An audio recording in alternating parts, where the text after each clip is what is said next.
अस्सलाम वालेकुम प्यारे बच्चों, मैं उर्दू टीचर बशीर अहमद मीर।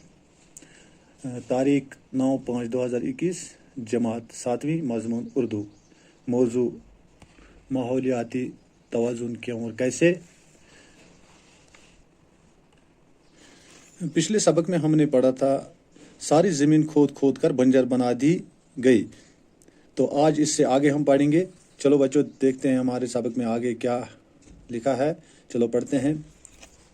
अब आप अपनी उर्दू किताब के सफ़ा नंबर 12 निकालिए और देखिए।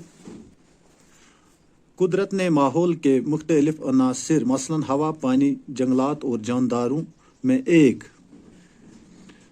ख़ास तरह का जो तवाज़ुन कायम किया था, वो इंसान की बढ़ती हुई आबादी और मशीनी दौर की आमद से बिगड़ के रह गया।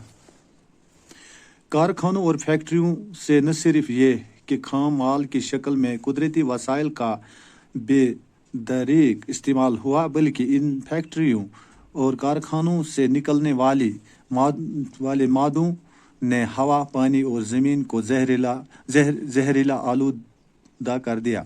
जब फैक्ट्रियां और गाड़ियां कम थीं तो कम गैसें फिज़ा में खारिज होती थीं और यह थोड़ी सी मकदार बहुत जल्दी हवा में तहलील होकर इतनी हल्की हो जाती थी कि इसका जहरीलापन ख़त्म हो जाता था। लेकिन अब सूरत हाल मुख्तलिफ है।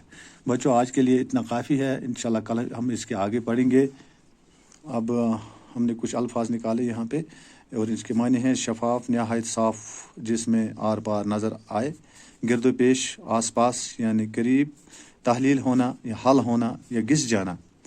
तो आज के लिए इतना काफ़ी है। इंशाल्लाह कल हम इससे आगे पढ़ेंगे। तब तक के लिए अल्लाह हाफिज़।